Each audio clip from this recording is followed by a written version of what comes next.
Hello students, आप सभी लोगों को फिर एक बार रिलेशन फंक्शन के वीडियो लेक्चर सीरीज में स्वागत है। तो आज हम पढ़ने वाले हैं रिलेशन के बाद फंक्शन पढ़ेंगे। तो फंक्शन जाने से पहले हमें कुछ कुछ बातों को ध्यान रखना पड़ेगा, तभी जाकर ये फंक्शन चैप्टर हमें आसानी से समझ में आ जाएगा। तो इसके लिए पहले हम क्लास 11 के फंक्शन के बेसिक आइडिया को हमें जानना पड़ेगा, तभी जाकर हमें क्लास 12 के जो भी फंक्शन दिया हुआ है वो आराम से हम समझ सकेंगे। पहले क्लास 11 के तो हम पहले क्लास 11 के कुछ कुछ फंक्शन के बेसिक आइडिया गेन करेंगे, उसके बाद ही हम क्लास 12 के फंक्शन पढ़ेंगे। तो क्लास 11 में हमने क्या पढ़ रखा है फंक्शन के बारे में, फंक्शन किसे कहते हैं। पहले तो ये पढ़ा है फंक्शन किसे कहते हैं, उसके बाद फंक्शन के डोमेन, फंक्शन के टाइप, फंक्शन के रेंज, ये सब हमने पढ़े थे। तो वही छोटी छोटी बातों को यहाँ डिस्कस करूंगा मैं, और उसके बाद ही हम क्लास 12 के फंक्शन को पढ़ेंगे। तो पहले हम फंक्शन किसे कहते हैं ये हमें पहले जानना पड़ेगा। फंक्शन किसे कहते हैं, हम क्लास 11 में पढ़ रखा है कि एक पहले फंक्शन का डेफिनेशन हमने पढ़ा है, एक रिलेशन f जो कि सेट ए से सेट बी तक डिफाइन हुआ होगा, उसे कब हम फंक्शन कहेंगे, जब domain of F equal to A होना चाहिए, और दूसरा कंडीशन क्या था हमारा no any elements of A has two or more different images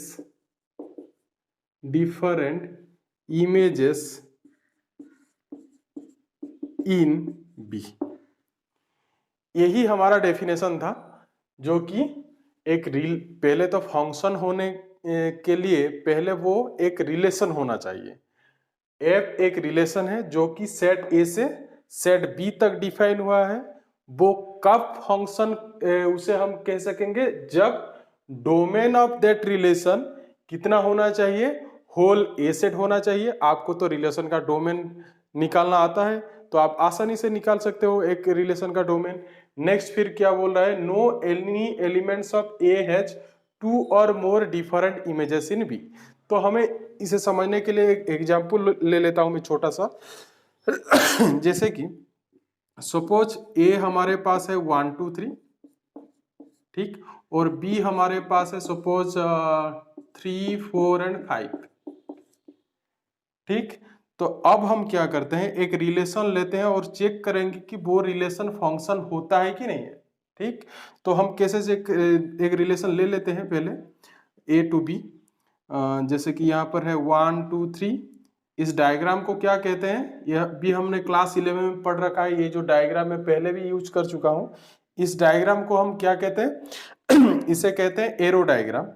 और यहाँ पर हम ले लेते हैं फंक्शन एफ, ये रिलेशन एफ जो कि ऐसे डिफाइन हुआ है 1 goes to 3, 1 4 के साथ, 2 1 3 के साथ रिलेट हुआ है, 2 4 के साथ, और 3 5 के साथ।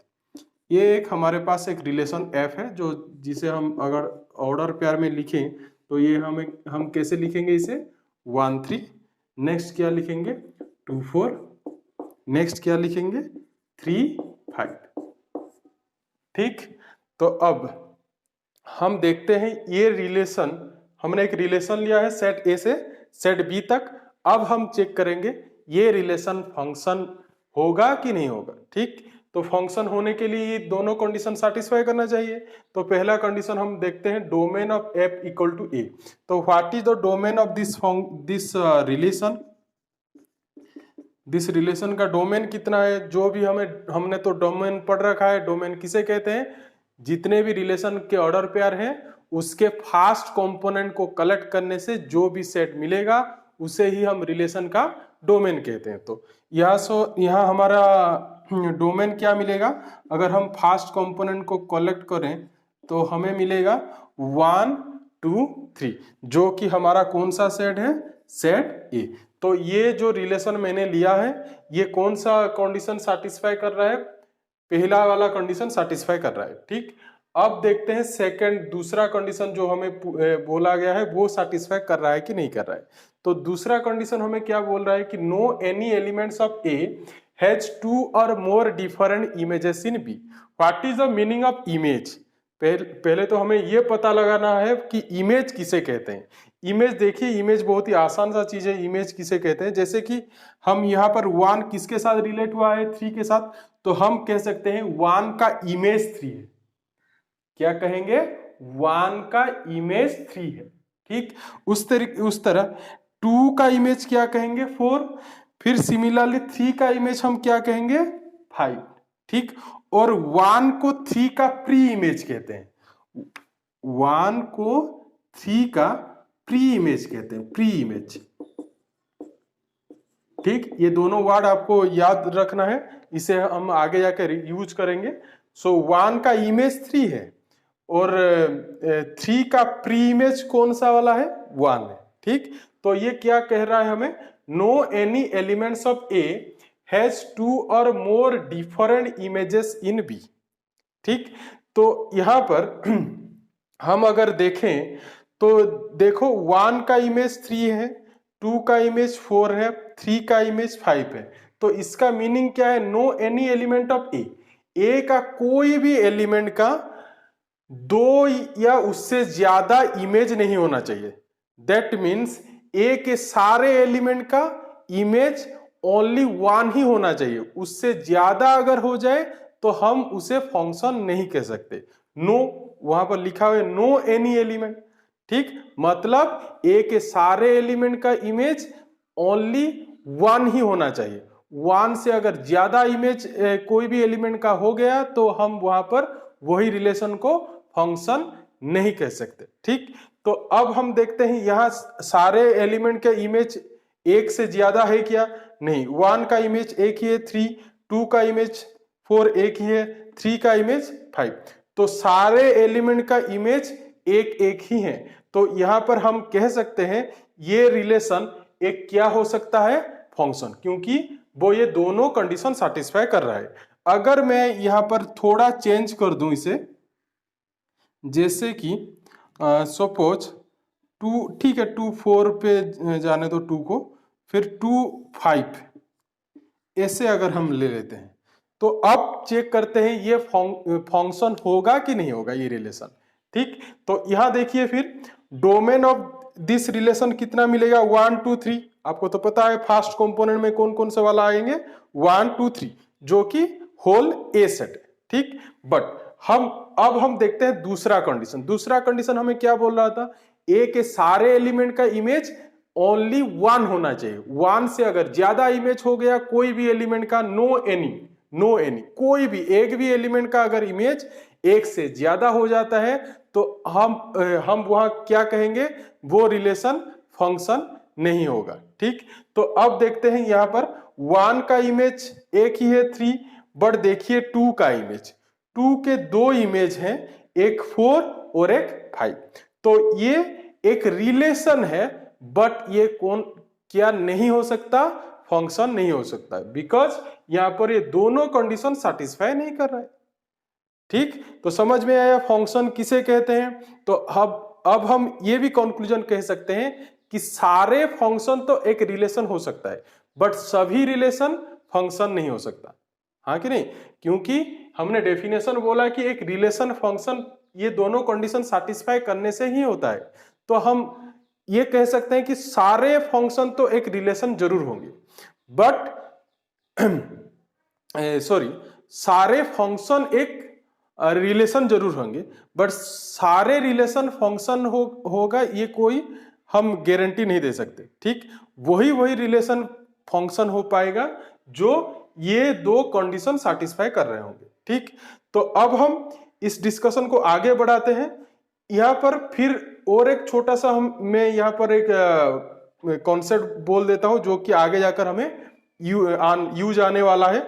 जैसे कि अगर हमारे पास समझ लीजिए कि एक ए सेट से बी सेट पर एक फंक्शन डिफाइन हुआ है, फंक्शन सपोज ये एक्स है और यहाँ पर एक वाई है। सपोज एक फंक्शन एफ जो कि कहाँ से कहाँ पर रिलेट हुआ है, एक्स से वाई पर रिलेट हुआ है। तो इस टाइप के अगर एक फंक्शन में एक एलिमेंट ऐसे रिलेट हुआ है तो हम वहां पर इसे कैसे लिखते हैं, इसे हम ऐसे लिख सकते हैं F of x equal to Y.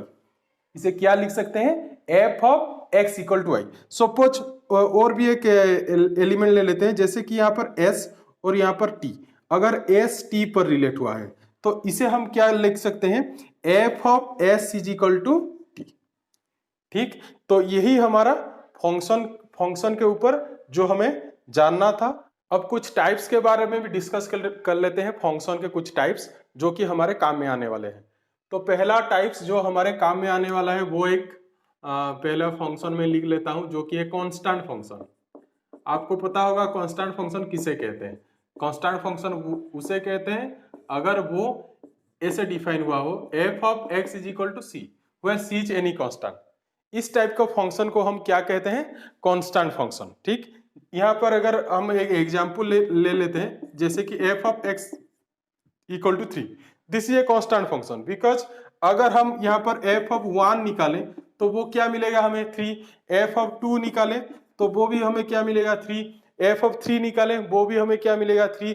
तो हर समय इनपुट जो भी हम देते हैं, रिजल्ट हर समय क्या मिलता है, वही 3 ही मिलता है। तो रिजल्ट हमारे पास यहाँ पर कांस्टेंट है, इसलिए इस टाइप के फंक्शन को क्या कहते हैं, constant function.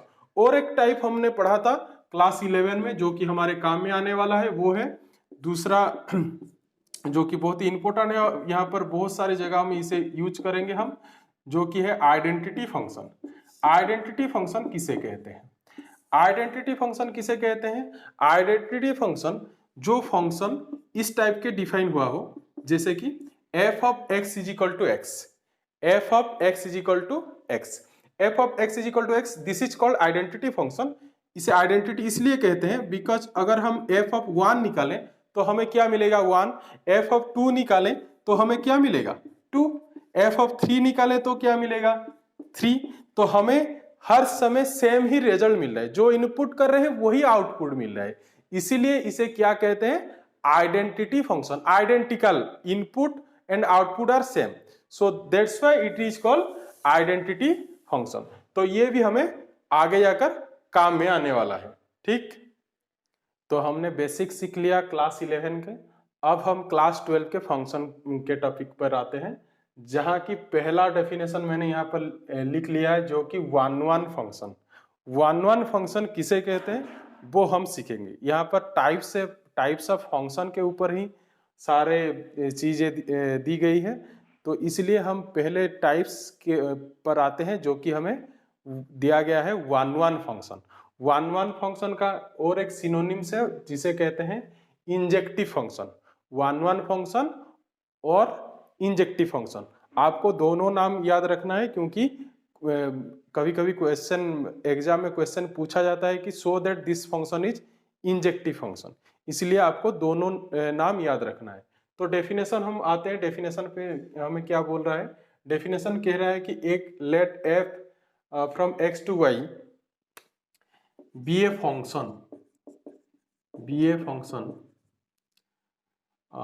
which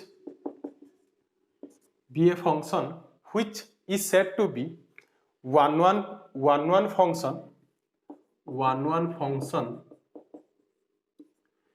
if distinct elements of x has distinct images in y under f. What is the meaning of distinct elements of x has distinct images in y? इसका मतलब x के अलग अलग element का y में image भी अलग अलग होना चाहिए। डिस्टिंक्ट मतलब अलग अलग एलिमेंट्स का x के अलग अलग एलिमेंट्स के y में इमेज भी अलग अलग होना चाहिए, तभी जाकर हम कह पाएंगे कि वही फंक्शन वन वन फंक्शन है। इसे हम समझने के लिए एक प्रैक्टिकल एग्जांपल लेते हैं जिससे कि हमें अच्छी तरह से ये डेफिनेशन समझ में आ जाए।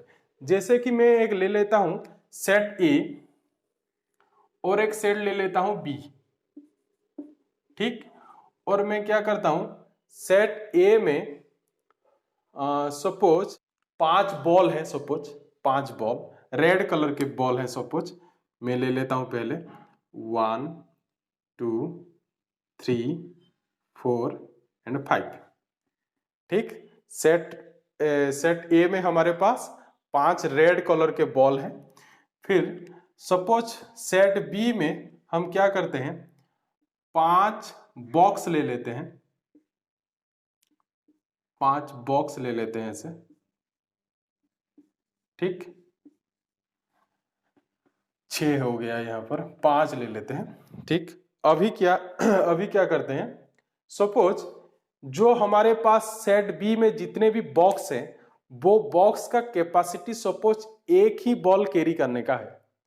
एक बॉक्स में हम अगर एक बॉल रखना चाहें तो वहां पर एक ही बॉल रख सकते हैं, उससे ज्यादा नहीं रख सकते। ठीक, तो अगर हम सभी बॉल को एक एक बॉक्स में जाकर रख लिए, जैसे सोच लीजिए कि समझ लीजिए इसे, अगर हम फास्ट बॉल को फास्ट बॉक्स में रख लेते हैं, सेकंड बॉल को सेकंड बॉक्स में रख लेते हैं, थर्ड बॉल को थर्ड बॉक्स में रख लेते हैं, फोर्थ बॉल को फोर्थ बॉक्स में रख लेते हैं, और फिफ्थ बॉल को फिफ्थ बॉक्स में रख लेते हैं। ठीक, अभी आप इसे ध्यान से देखिए, ये एक फंक्शन हो सकता है, हाँ कि नहीं?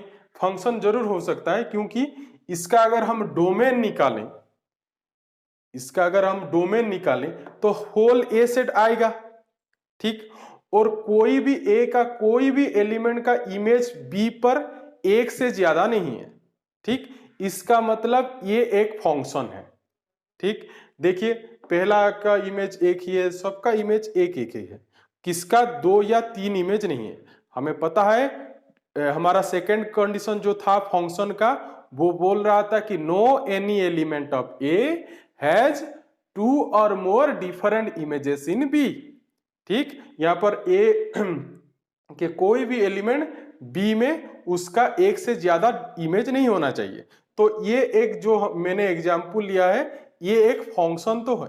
ठीक, अब हम देखते हैं ये फंक्शन 1 होगा कि नहीं होगा। ठीक, तो 1 में बोल रहा था कि हमारा जो भी फंक्शन होगा वो कब 1 होगा, अगर ए बी नहीं लेता हूं, यहाँ एक्स वाई लिया हुआ है तो मैं इसे एक्स वाई लिख लेता हूं, आपको समझने के लिए आसानी होगी, तो मैं इसे एक्स वाई ले लेता हूं।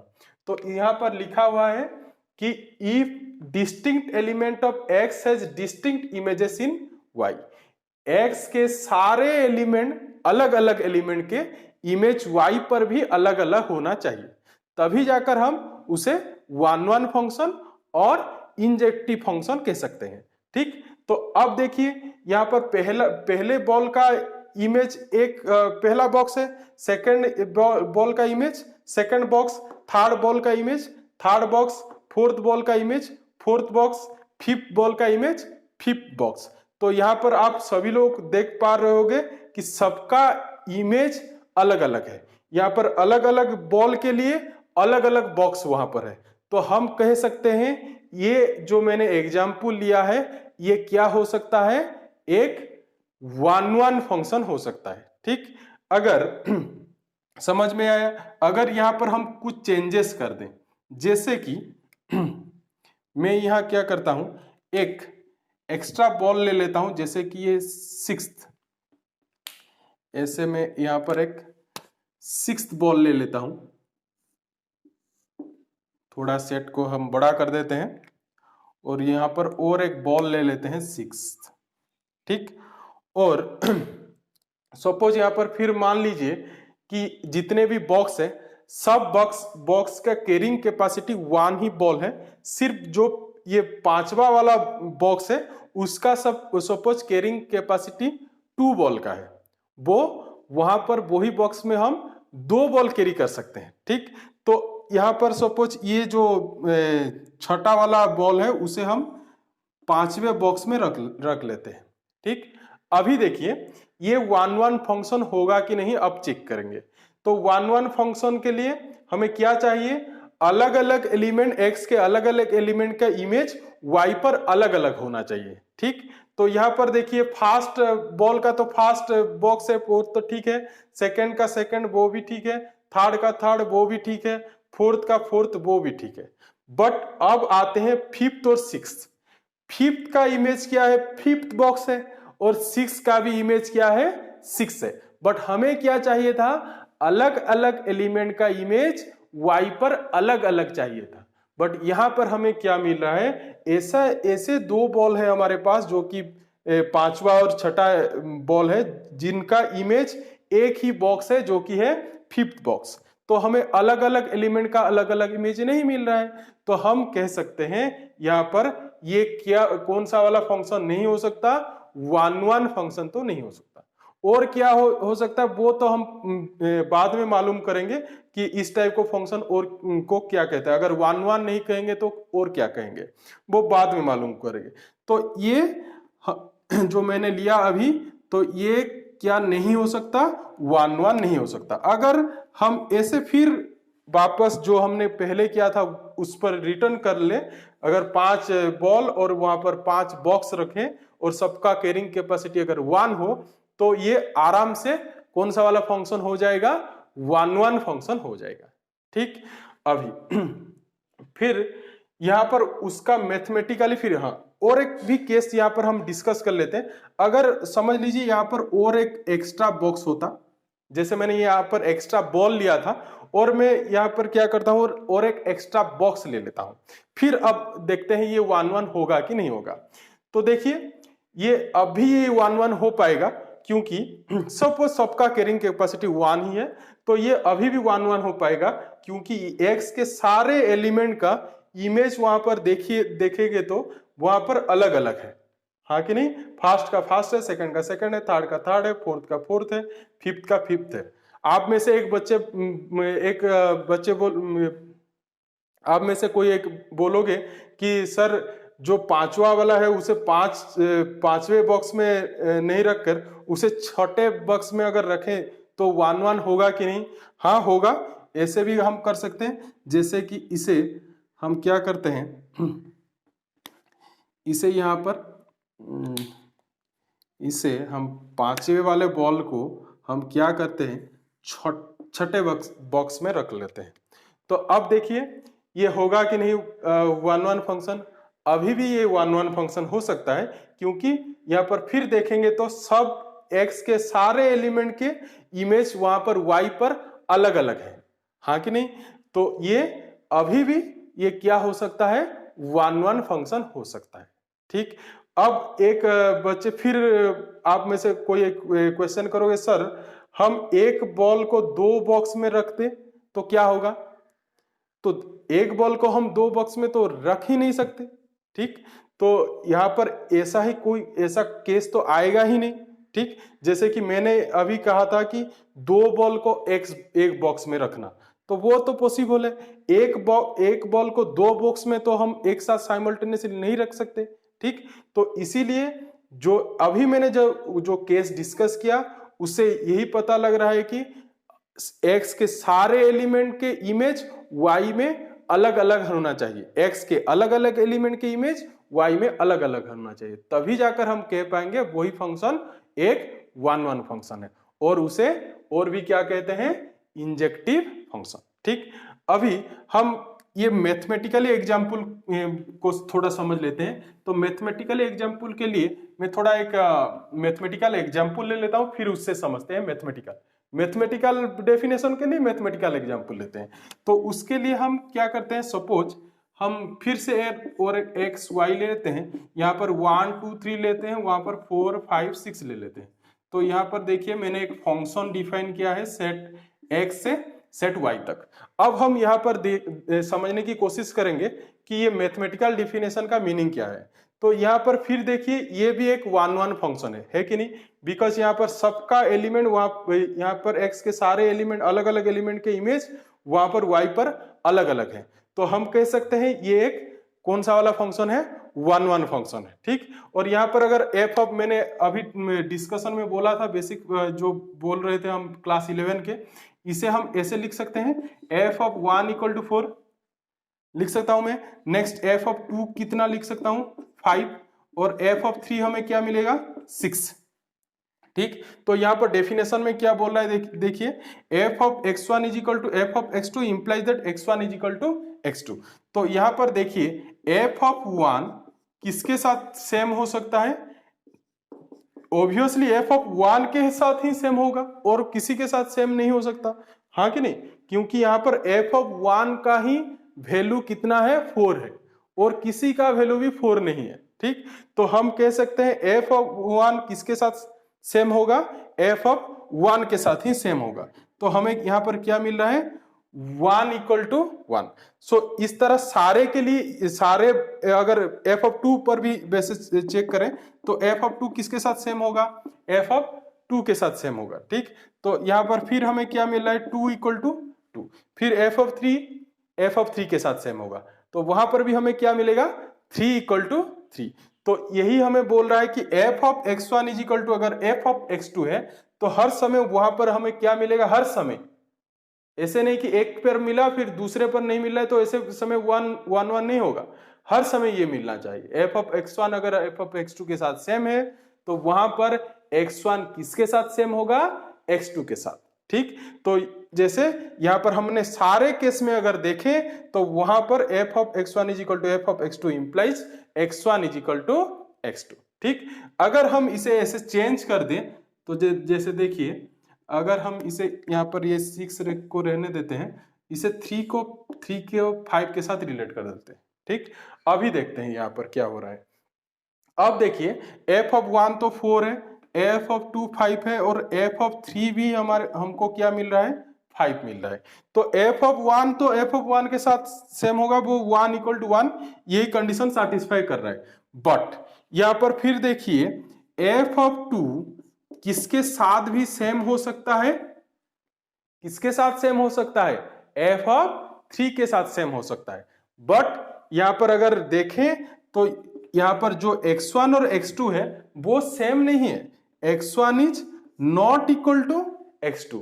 बट हमें क्या चाहिए था, आपको तो पता है ये 1 फंक्शन नहीं हो सकता। मैं अभी बोला था कि जब वो जो पांचवा और छठा बल को हम जो जब पांचवा बॉक्स में रख लिए थे, वही केस ये वही टाइप का एक केस है जो जहां की 2 का इमेज 5 है और 3 का इमेज भी 5 है। ठीक, तो हमें यहाँ पर F of 2 is equal to F of 3 imply that 2 is not equal to 3। तो हमें यहाँ पर देखिए तो सब अलग अलग एलिमेंट का इमेज अलग अलग नहीं है। 1 का इमेज 4 है, ठीक है, बट 2 का इमेज 5 है और 3 का भी इमेज 5 है। तो अलग अलग एलिमेंट का अलग अलग इमेज नहीं हो पा रहे हैं, तो ये कौन सा वाला फंक्शन नहीं हो सकता, 1 फंक्शन कभी नहीं हो सकता। ठीक, तो यही हमारा डेफिनेशन बोल रहा है कि अगर हम F of x1 is equal to F of x2 लें तो वहां पर हमें क्या मिलना चाहिए, हर समय क्या मिलना चाहिए, हर समय मिलना चाहिए, क्या मिलना चाहिए, x1 इक्वल टू x2। तभी जाकर हम वो फंक्शन को क्या कह पाएंगे, 1 फंक्शन। ठीक, अब इसके बाद हम आते हैं नेक्स्ट डेफिनेशन पर जो कि है ऑन टू फंक्शन। तो आइए ऑन टू फंक्शन का डेफिनेशन हम सीख लेते हैं। ऑन टू फंक्शन का डेफिनेशन हमें क्या बोल रहा है, ऑन टू फंक्शन का और एक नाम भी है जिसे कहते हैं सर्जेक्टिव फंक्शन। ठीक, ये भी आपको याद रखना है। ठीक, अभी डेफिनेशन क्या बोल रहा है, एनी फंक्शन एफ, कोई भी फंक्शन हो जो x से y तक डिफाइन हो, और उसे कब हम ऑन टू कहेंगे, अगर for every y belongs to y के सारे एलिमेंट के लिए there exist, this symbol is called there exist symbol, मैंने लिख लिया है पहले से, there exist x belongs to x such that f of x is equal to y। मतलब y के सारे एलिमेंट के लिए यहां पर कोई तो x होना चाहिए जो y से रिलेट हो। ठीक, तो समझने के लिए फिर वही एग्जांपल लेते हैं जो कि बॉक्स और बॉल वाला। तो लेते हैं फिर सेट, दो सेट लेते हैं, ए सेट और एक बी सेट। ठीक, फिर ए में वही लेते हैं जो हमने आखिरी केस में लिया था, 5 बॉल। ठीक, और बी सेट में फिर वही 5 बॉक्स कर लेते हैं। ठीक, और फिर वही हम रिलेट भी कर लेते हैं एफ फंक्शन, जो हमने फिर क्या किया कि उसे सारे बॉल को सारे बॉक्स में डाल दिए हैं, ठीक। तो आपको पता है ये एक क्या है, फंक्शन है, ठीक। और ये एक वन फंक्शन भी है, हाँ कि नहीं, because distinct element has distinct images. तो अब हम देखते हैं ये ऑन टू फंक्शन होगा कि नहीं। ऑन टू फंक्शन का डेफिनेशन क्या हमें बोल रहा है, for every y in y, मतलब अगर हम इस सिचुएशन में देखें तो हमें क्या चाहिए, सारे बॉक्स के लिए यहां पर कोई भी ए से बी नहीं लेते, इसे चेंज कर देते हैं क्योंकि हमारे पास एक्स से वाई है, ठीक। तो हमें क्या ढूंढना है, सारे बॉक्स के लिए हमें, सारे बॉक्स वाई के लिए हमें एक सेट पर एक बॉल तो जरूर होना चाहिए, तभी हम कह पाएंगे कि ये एक ऑन टू फंक्शन होगा, नहीं तो ये ऑन टू फंक्शन नहीं हो पाएगा। तो देखिए पहला बॉक्स के लिए यहाँ पर पहला बॉल है, सेकंड के लिए सेकंड बॉल है, थर्ड के लिए थर्ड बॉल है, फोर्थ के लिए भी बॉल है, फिफ्थ के लिए भी बॉल है। तो डेफिनेशन में बोल रहा है कि फॉर एवरी, सो सारे एलिमेंट के लिए यहाँ पर हमें एक एक एक्स मिल रहा है। जैसे कि एफ ऑफ दिस बॉल निकाले तो फर्स्ट बॉक्स मिलेगा, एफ ऑफ दूसरा बॉल निकाले तो सेकंड बॉक्स, जो वहीं पर लिखा हुआ है f of x equal to क्या मिलना चाहिए, वाई मिलना चाहिए, ठीक। तो अगर हम इसके काउंटर एग्जाम्पल लेंगे तो आपको आसानी से वो थोड़े अच्छे से ये डेफिनेशन समझ में आ जाएगा। जैसे कि हम क्या करते हैं, यहाँ पर और एक बॉल ले लेते हैं, छठा बॉल, छोटा बॉक्स ले लेते हैं जैसे कि ये, ठीक, और उसमें कोई भी बॉल नहीं है, ठीक। अब देखिए ये ऑन टू फंक्शन नहीं हो सकता। क्यों ऑन टू फंक्शन नहीं हो सकता, क्योंकि हमें क्या चाहिए था, सारे बॉक्स के लिए यहां पर एक तो बॉल जरूर होना चाहिए जो कि वही बॉक्स के साथ रिलेट हो। ये तो f of x equal to y means x is related to y, ठीक। तो यहां पर देखिए ये जो छठा बॉक्स है, ये यहां पर छोटा बॉक्स के लिए यहां पर कोई भी बॉल नहीं मिल रहा है। हमें क्या चाहिए था, सारे बॉक्स के लिए यहां पर एक एक बॉल जरूर चाहिए, एक तो बॉल चाहिए। अगर दो तीन हो गया तो वो तो एक्स्ट्रा मिल गया है हमें, अगर, लेकिन हमें एटलीस्ट तो वन बॉल चाहिए, ठीक। तो यहां पर देखिए तो 6 बॉक्स के लिए हमें कोई भी बॉल नहीं मिल रहा है जो 6 बॉक्स के साथ रिलेट हो, ठीक। तो ये इसको हम क्या नहीं कह सकते, इसे हम ऑन टू फंक्शन नहीं कह सकते, ठीक। सो कब ऑन टू हो पाएगा, अगर इस ऐसे अगर हो तो इसे हम ऑन टू कह पाएंगे। और भी एक केस ले लेते हैं, जैसे कि हमने वहां पर लिया था, यहाँ पर बॉल एक एक्स्ट्रा लेते हैं 6 नंबर बॉल, और वो फिर फिफ्थ से ही रिलेट हो। जैसे कि मैंने पहले ऑन टू में 1-1 में बोला था कि अगर पांचवा जो बॉक्स है उसका कैरिंग कैपेसिटी अगर 2 बॉल का हो तो अभी भी देखो ये भी ऑन टू हो सकता है। क्यों ऑन टू हो सकता है, देखिए यहाँ पर जितने भी बॉक्स हैं सभी बॉक्स के लिए हमें एक तो बॉल जरूर मिलना चाहिए। अगर 2-3 मिल गए तो वो बेनिफिट मैंने अभी बोला, ठीक। तो यहाँ पर देखिए सारे बॉक्स के लिए यहाँ पर एक एक बॉल प्रेजेंट है कि नहीं, सारे बॉक्स के लिए एक एक बॉल प्रेजेंट है, ठीक। इसके लिए तो 2 है, ठीक, तब भी चलेगा क्योंकि यहाँ पर लिखा हुआ है देयर एग्जिस्ट मीन्स एटलीस्ट तो 1 तो होना चाहिए, देयर एग्जिस्ट, ठीक, एग्जिस्ट करना चाहिए, एग्जिस्ट तो मिलना चाहिए, इसका मतलब यही है, एग्जिस्ट मतलब मिलना ही चाहिए, ठीक। तो यहाँ पर 2 मिल गया, ठीक है, अच्छी बात है, 2 मिल गया तो ठीक। तो इसे हम क्या कहेंगे, ये एक कौन सा फंक्शन है, ऑन टू फंक्शन।